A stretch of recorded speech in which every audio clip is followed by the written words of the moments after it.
Public speaking is not the easiest thing. Some of us do this regularly, and usually we cut our teeth on a small reef club, a crowd of maybe 12 to sometimes 4 people.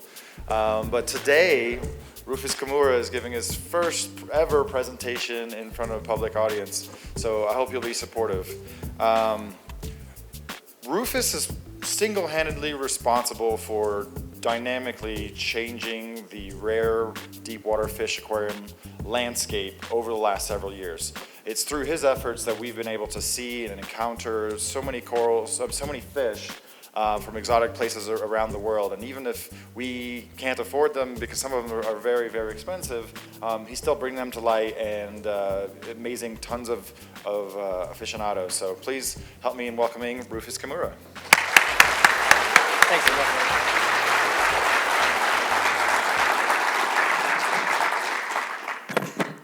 Hi guys. Good afternoon. I would like to begin my talk by thanking all of you for showing up today. I was surprised when Jake Adams asked me if I would be willing to give a MACNA lecture. At first I was hesitant to accept since I wasn't sure if I had 30 minutes worth of important things to say. 30 minutes is a long time to ramble on, so I apologize in advance. Those of you who know me know that the majority of my conversations can consist of just a few words. My girlfriend can attest to the fact that I can happily go hours, and if it was entirely up to me, even days without talking, which is probably why I like to spend 7 hours decompressing sometimes, but that's all right. This is, of course, my first attempt at public speaking, like Jake said, so please bear with me, and I'll do my best to entertain you. If you feel the need to check your Instagram or Facebook, or even stretch out on the floor and take a nap, feel free. I won't be offended. I've never been given the opportunity or permission to do these things during a lecture, and sometimes I think that laying down and taking a nap when somebody else is talking would be the greatest idea ever. I'm not an aquarist. I do own an aquarium. I've actually had it for about 5 years now, but it's never been filled with water. If you start talking about calcium reactors, SPS, LPS, RBTAs, actinic lighting, and the like, my mind will start to drift off to someplace far more entertaining, like killing tunas. My introduction to the hobby came from a very different motivation. I love to catch things. I'm not sure if it's a residual effect from our hunter-gatherer days, or if it's just something that most little boys are inherently ingrained with. This is my 7-year-old nephew, Jude. His greatest joy in life is catching things also. The other day, he spent 5 hours fishing in my sister's lily pond. The middle brother, Kanan, is a great artist of sea life in general. And the oldest brother, Ezra, has graduated from the lily pond and would rather reel in 200-pound tunas with me.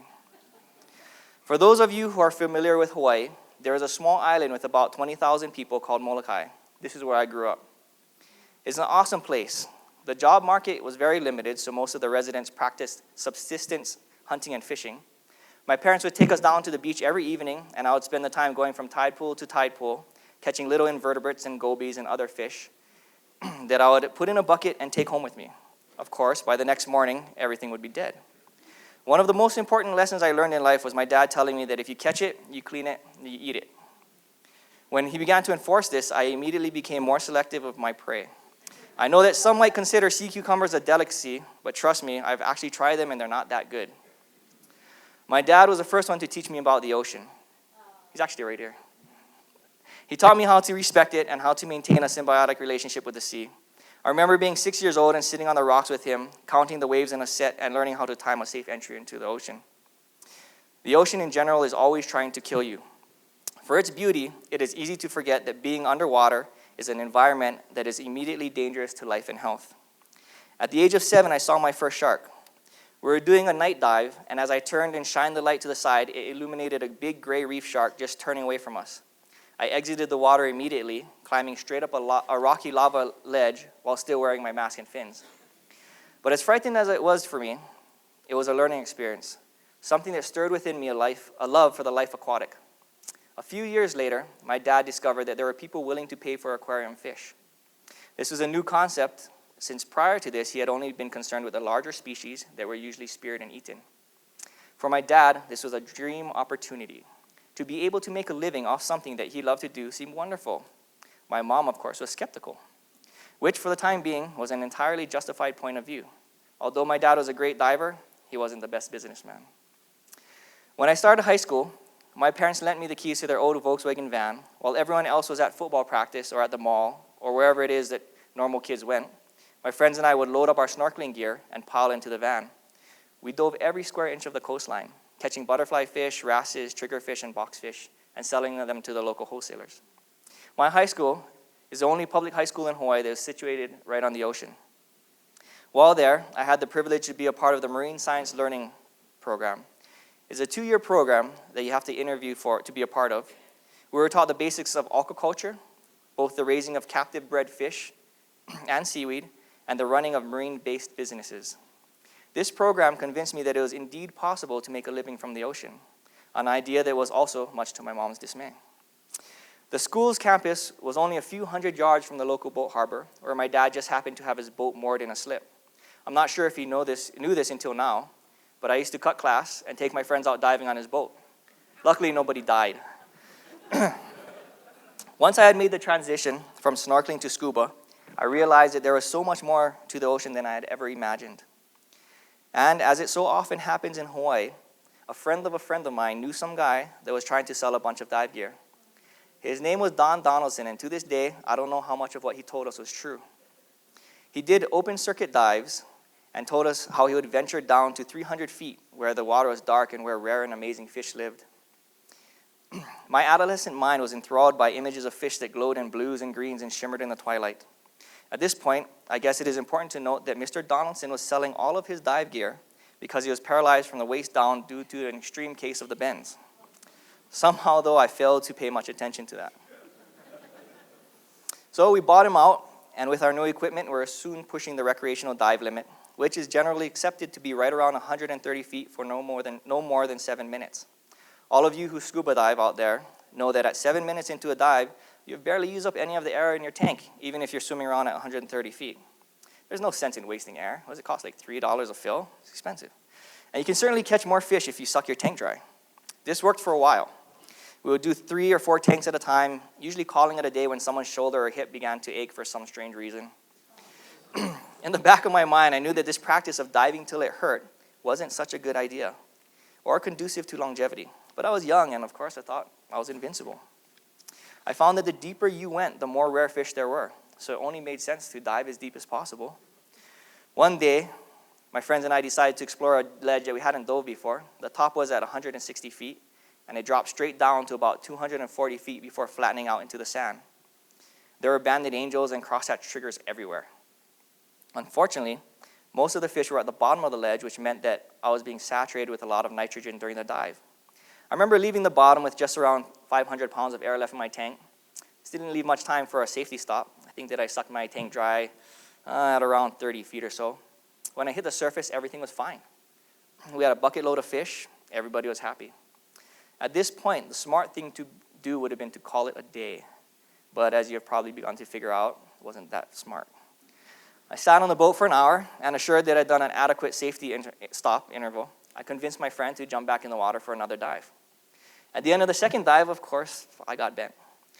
Luckily, the nitrogen bubble formed in my shoulder rather than my brain or spinal cord.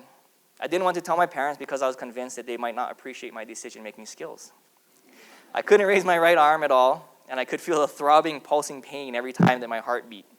I couldn't sleep for 3 days until I found a bottle of Vicodin that I'd gotten a few months earlier when I got my wisdom teeth removed, which probably contributed to my poor decision-making skills. Either way, it was almost 6 months before I could lift my right arm up past my shoulder, and at least a year before I regained full strength and mobility. Sorry, Mom, I don't know if I ever told you that. It was right around this point that I moved away to attend college in Idaho. Upon my return to Hawaii, I realized that if I was going to continue diving, changes would need to be made. The answer that I was looking for was called a closed-circuit rebreather. A rebreather is a complex machine that does a very simple task. It takes the diver's exhaled breath and recycles it by removing the carbon dioxide and injecting an appropriate amount of oxygen. This process enables a diver to have more efficient gas consumption, which in turn allows them to remain underwater for extended periods of time. A rebreather also allows a diver to manipulate their oxygen set point at any time during the dive. Because of the atmospheric pressure exerted by water, regular scuba air becomes toxic at about 260 feet. With a rebreather, you can dive mixed gases, like helium, that if not constantly regulated by an onboard computer injecting your oxygen into the breathing loop, would make you lose consciousness and die at the surface. Feel free to check out Wikipedia if you have any more questions on rebreathers, because it's kind of boring, so we're going to go back to fish. 15 years ago in Hawaii, when we started doing this, there weren't any certified dive instructors willing to teach us. We chose to go with silent diving systems out of the UK simply because they seem to have the most streamlined manufacturing process for building their rebreathers. At that time, and even up until today, many of the rebreathers on the market are garage-built specialties that have a lack of consistency. Parts need to be custom-made, and when the company closes up shop or goes out of business, your unit will become obsolete. Since there are no instructors or even companies willing to fill our helium bottles on Oahu, we had no choice but to make a heavy initial investment. Between the cost of flying an instructor down from the mainland, the rebreathers themselves, and all the additional support equipment, our startup cost was just under $30,000. Sure, after the collection of peppermint angels and other rarities, that might seem like a small investment, but at the time, for a 21-year-old, it was basically my life savings. It was an easy choice to make, though. I knew that I wasn't going to stop deep diving, and that the only way to survive it would be by doing things right. As with all new things, there was a steep learning curve with rebreather diving. Our instructor was somewhat knowledgeable about the theory of deep diving. I'm sure he must have spent a great deal of time reading about it and creating PowerPoints, but I don't think he actually had that many deep water dives under his belt. When we went for our checkout dive at 100 meters, about 330 feet, his plan was to mark the dive spot on the depth recorder, and then we all jump over the side at the same time. Maybe this worked for him while diving in lakes, but the ocean has currents, and by the time we were on the bottom, we found ourselves in a giant sandy desert. We had missed the ledge completely. This was a little disappointing for me for our first experience, because after all the training and investment, I was expecting to see a virtual paradise of rare fish down there. In all, during the course of that first deep dive, I think that we saw 2 triggerfish and a stingray. It wasn't long, though, before we had a successful system dialed in. Thank you all for bearing with me during the boring part, because now we're going to kind of get on to a little bit more exciting stuff. In the interest of longevity, on all of our deep dives, we hire a 2-man topside crew. Most of the guys that work with us are either boat captains or fellow rescue firefighters. It is important for our peace of mind, my peace of mind, while we're down there, to know that our surface support is well-trained and capable of handling any issue that might arise. We carry enough onboard gases to get one person to the surface safely in the event of total rebreather failure. If both our rebreathers go down, we only have enough bailout bottles to complete half our decompression obligation. In this situation, all of our additional tanks are waiting for us on the boat. We would immediately begin our decompression ascent, blow an emergency float to the surface, signaling our support crew to don their gear and then to bring all the necessary bottles down to us. Our deep dive begins by dropping a marker buoy down on the spot we plan on visiting. Over the years, we've been able to map out the majority of the 30 miles of coastline that we normally frequent. Each spot is unique due to the topography, type of fish that inhabit it, and the ease or difficulty of catching these fish. Every diver in Hawaii has their own spots to collect crosshatch triggers, flame wrasse, and other rarities. Most of the divers are responsible enough to nurture these areas and dive them in a rotation that allows a target species to repopulate in a sustainable manner. If you dive a rubble patch and catch all the male flame wrasses as well as the females, it might take years for that area to recover, if it ever recovers at all. But if you leave a few males as well as the majority of the females, within a short while, the dominant females will morph into males, and the juveniles will take their place as females, and the supply of flame wrasse will continue on indefinitely. So, we toss the marker buoy over the side, gear up with our 80-plus pounds of equipment, and splash into the water. It's an awesome feeling. You immediately go from sweating in your wetsuit and being crushed by all this gear to floating weightless in a cool sea of endless blue. After a quick systems check at about 15 feet, we begin our descent. If we're doing a 500-foot dive, the descent takes us approximately 6 minutes. For me, this is the most nerve-wracking part of the dive. You feel like a little bit of fish food, silhouetted against the sky, dropping down into the abyss. Everything's getting darker. On a few occasions, we've had big sharks come up from the bottom to greet us. This is never a great way to start the dive. Once we hit bottom, we do another systems check, look each other over for any type of leak or other abnormality, and then begin the hunt. The bioload of rare fish, such as banded angels, at their preferred depths, are reassuring to anyone worried about the overharvesting of such species. There are basically 4 deep ledges around the main Hawaiian Islands. The shallowest is at 120 feet. The next goes from 160 to 180. The third is from 300 to 330. And the deepest starts at 400 and then drops almost straight down to about 1,400 feet. Only the first ledge is within range of 99% of the collectors on conventional scuba. A few of the more adventurous ones will bounce down to the 180-foot ledge from time to time, but only in very limited forays. If you do the math, which I didn't since I'm not a mathlete, that leaves a whole lot of underwater habitat for deep water fish to thrive in. Realistically, the pressure that the aquarium fish industry puts on deep water species is, in my opinion, non-existent. And this isn't from data, this isn't from scientists or studies, this is from diving almost every day, every week, every month, every year for the past, 25 years. So that's just from firsthand experience. Over the years, we've rebuilt our gear and customized it in order to streamline things enough to make the collection process as easy as possible. We found that scooters greatly increase both our safety and productivity. We're able to cover a greater area while at the same time using less physical exertion. Exerting yourself underwater is one of the main contributing factors to DCS. At the end of our dive, we blow a surface marker buoy and then kick back on the line for up to 7 hours, depending on how long our dive was. We have some slides from our dive here. This is geared up with the scooter. We have our yellow catch buckets that we carry. Yeah, nice little ledge. Chasing after some random fish that was swimming away, probably outrun us. There's a tinker eye and some black coral off in the distance. My dive partner over there.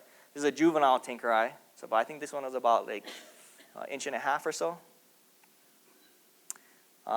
The majority of deep water fish that we catch aren't really deep water fish. They're sub-deep water, like in the 250 foot to 300 foot range, like the banded angels.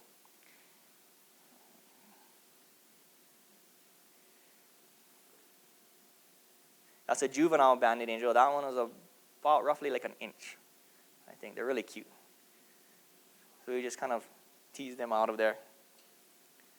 And we cup each of them so that they don't get crushed in the bucket or bitten by other fish or damaged in any way.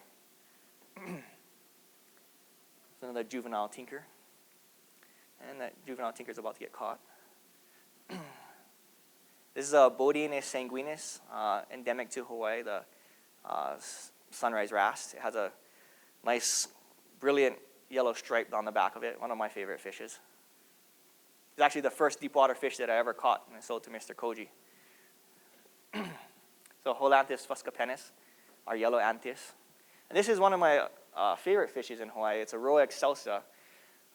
Prior to, I think about 5 years ago, we actually caught the first ones, and I think those were the first to be seen alive other than in a submersible. And that was kind of exciting for us. We didn't even know what it was when we caught it.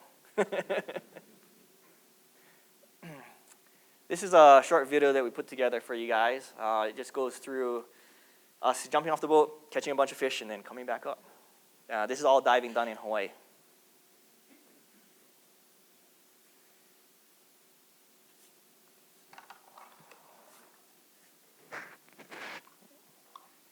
Any audio? Turn on.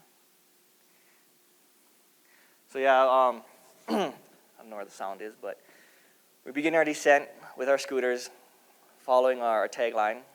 And then when you hit the bottom, the best feeling is being able to hug the bottom because you feel a lot safer. And then you look over this ledge, and this is like the GoPro's kind of deceiving, but it's like an 80-foot ledge drop down. And then we just go to work and start catching our fishes.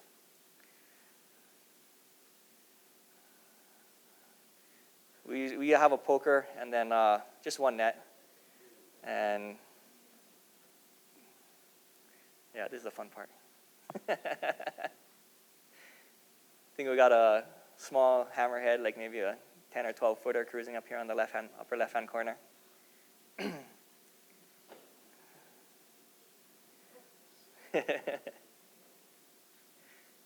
We have a theory that big sharks like tigers and stuff like that are afraid of cameras because we've never actually, we see them a lot, but we've never actually gotten them on film. So it's always when we forget our camera that we see them. So I like to bring my camera a lot. My dive partner, Johnny, up there, and with an eagle ray swimming above him. This is a little juvenile banded that we found the other week.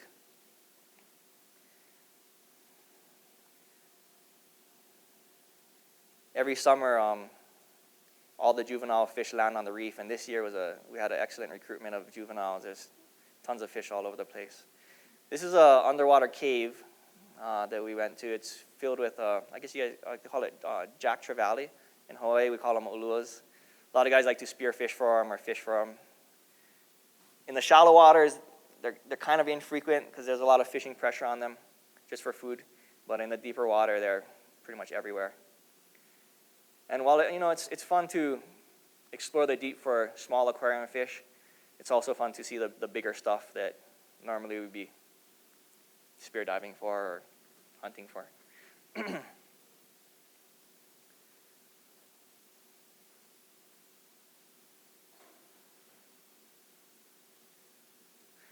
So these ledges that I was talking about that go around the island, we'll dive them in sections. We'll take a mark where we started, and depending on which way the current's drifting, we'll just do a drift dive and we usually cover like a quarter mile to a half mile during the course of a 2-hour dive. And then so we won't dive the same part of the ledge within a year. We'll rotate it every year. This is our golden back trigger. They're pretty cool. Just got to kind of coax them out of their hole before they dig in deep. So when we're finished with the dive, we clip the spines off the fish so they don't fight with each other in the buckets. And then we blow up a float bag. This was actually footage taken from a pretty shallow dive. It was only like about 200 to 250 feet, so the lighting is still pretty good. Once you go past, you can see up until about 380. Once you go past 400 feet, it's kind of pitch black and we have lights, and that's when you see the shark appear in the light and then disappears and you have no idea where it went. So you don't even worry about it. Just turn the other way and hope that it doesn't bother you. And then we just kick back on the line for however long we need to.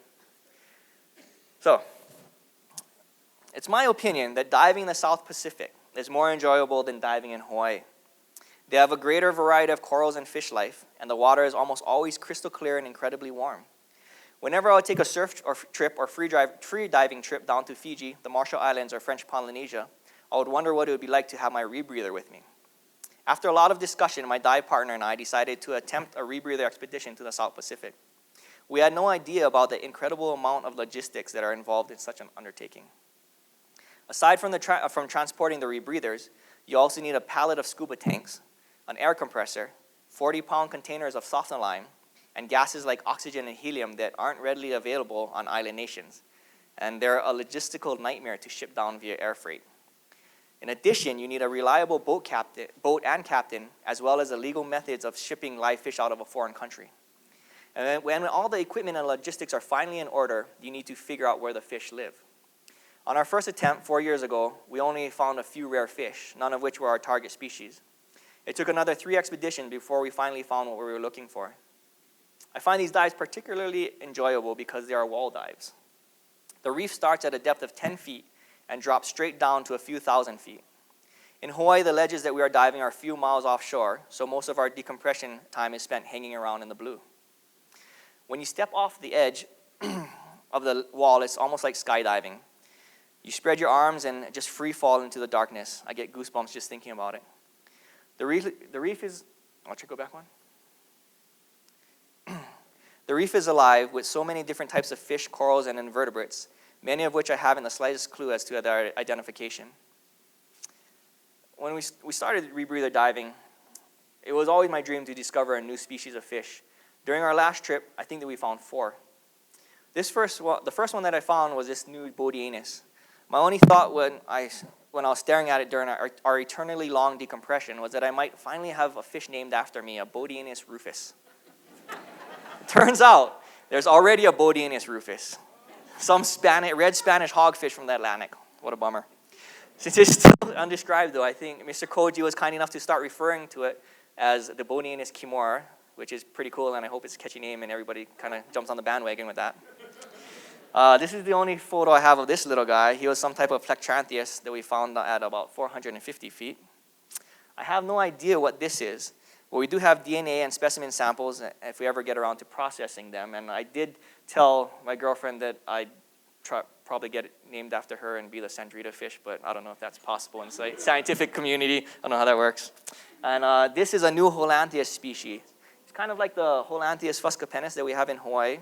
We would only find them past 400 feet, and we never found any that were larger than 2 inches. I have no idea what the terminal adults look like. I don't know how big they get. I think there might be 2 or 3 still swimming around in aquariums in Japan. I haven't seen updated photos, but Mr. Koji would have more information on that subject. And then, of course, there's this little guy. Of the many fish that I've tried to catch, the peppermint angel is far and beyond the most elusive one.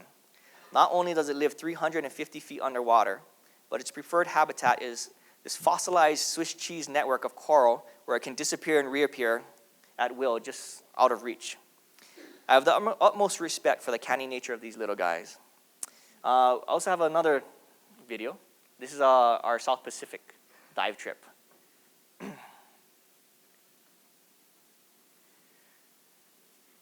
So we have a few boat guys that we've been working with over the years, Moreno and Andrew. I think they enjoy spearing mahi-mahi and catching tunas more, but whenever we go down there, they hook us up and take us on their boats. This is descending the wall. I don't know how deep it goes. I think it might go down to 2,000 or 3,000 feet right off the bat. I haven't tried to go to the bottom yet. I don't think I will, but it's pretty impressive walls there. The reef is way more alive than in Hawaii, and there's so many hiding places for these little guys.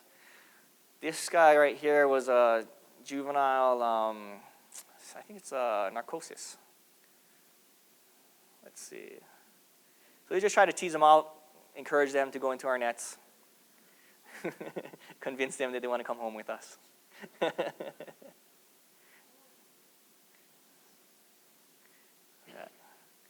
This is the color variant of that Bodianus Kimura. At first we thought that only the juveniles were red and white, but on this last expedition we saw some 6-inch adults that were also red and white that changed over to yellow after a couple, I think, weeks in captivity. So I guess they just change at will. And they're quite fast. So you just chase them around until they get tired and make a mistake and then take them home with you. And then this is the guy that we're looking for right here. That was actually the dumbest peppermint angel that I've ever seen.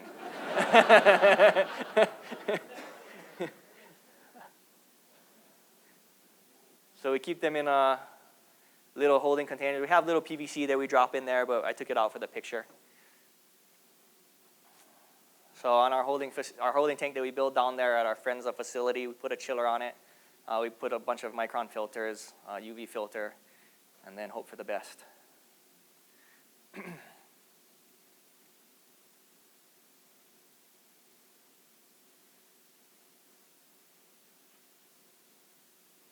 And this was the result of our 2 weeks on our last expedition. We had a bunch of Bodianus, a couple of peppermints, some narcosis, I think 1 or 2 Cerabilis clares, that Plectrantheus, some baselets, chromis, things like that.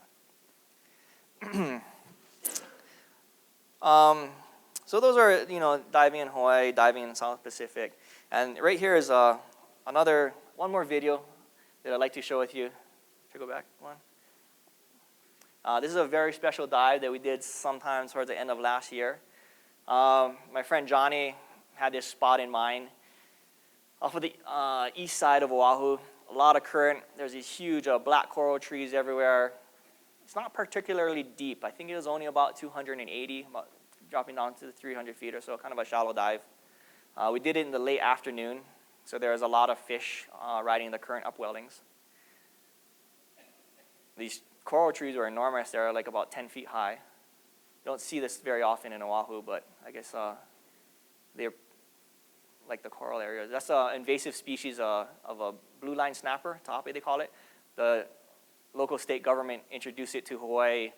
What is that? Introduced it to Hawaii a number of years ago, and it took over the reefs and eats all aquarium fish, and it's just terrible. But that's beside the point.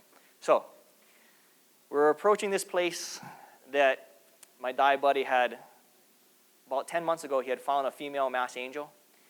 And I told him, hey, you know, whenever you want to pay the rent, we'll go and get it. Because he just goes back, he had done like 10 dives on it and taken pictures. And I told him, hey, an eel's going to eat it next week.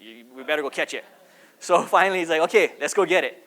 And we roll up, and there's a male cruising around with a female, which he had never seen in the past 10 months, and it's pretty exciting.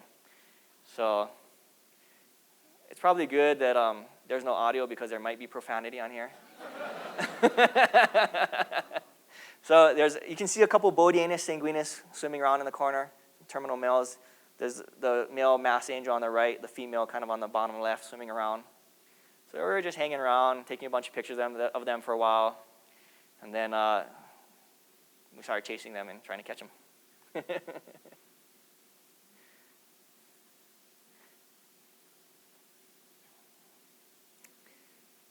So not all fish come willingly with you. Sometimes you have to put in a little effort.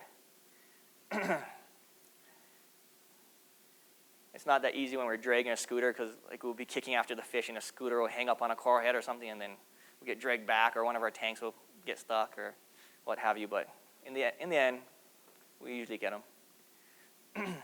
So that was the male, and this is the female. We did leave the two Bodianus down there just because I think my friend was feeling a little guilty, since this is his favorite dive spot and he wanted to take pictures of something the next time he went down. So we'll leave those resident Bodianus. So this is the first mass angel pair that we've collected. In the 10 plus years that we've been rebreather diving, I found two prior to this. The first one was a male about 9 years ago, and then a juvenile one about like 6 years ago or so. So it was pretty exciting to have an adult pair. And my first reaction for this was to ship them right off to Mr. Koji, or sell them to somebody, get them off my hands. But instead, we gave them to our friend Karen Britton. I don't know how many of you are familiar with Karen. For those of you who don't know her, she's an incredibly talented woman who has a passion for fish, and basically for all animals. I think that in addition to her aquarium, she has 3 cats, 2 dogs, and a horse. 10 years ago, while working at the Waikiki Aquarium, Karen was able to successfully raise a single juvenile Genecanthus personatus. It was my hope that by providing her with an adult breeding pair, she might be able to recreate her results, and we might have 1 or 2 captive bred mass angels available to the hobby. At this point, though, it was all just dreams and unicorns. But I have a little time-lapse video of what happened.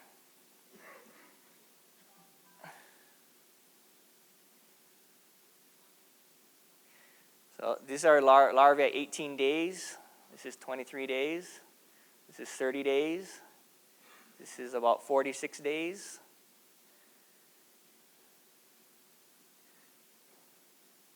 This is 50 some odd days.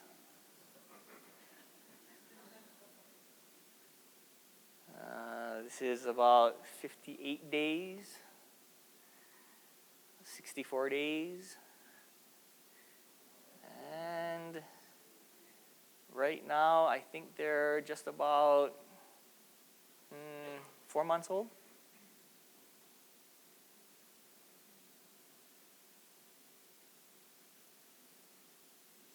So this would be the first commercially available personatus, Genecanthus personatus mass angels available. Since we don't have audio on the video, actually, Karen sent me a little. She wasn't able to make it, unfortunately. But I'll just mic the computer, and she's a wonderful person, and you guys should hear what she has to say. Hi everyone, my name is Karen Britton, and Rufus has asked me to give my perspective on the Genecanthus personatus project that he and I have been working on. First of all, I'd just like to say a big thank you to Rufus. He's been the driving force behind this project, and without him, none of this would have happened. Now, my part in the project was to try and raise Genacanthus personatus from egg to juvenile. And I had done this once before at the Waikiki Aquarium over 10 years ago. Since then, I've been just really wanting to work with the species again, and I've actually dreamed about it. So this has been a wonderful opportunity for me.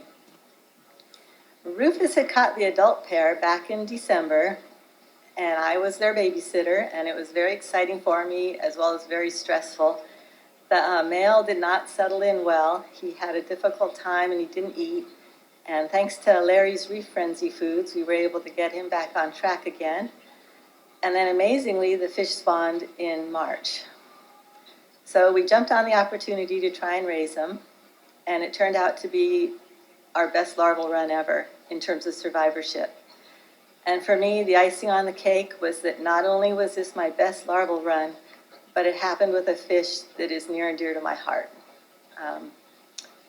It was just such a wonderful experience.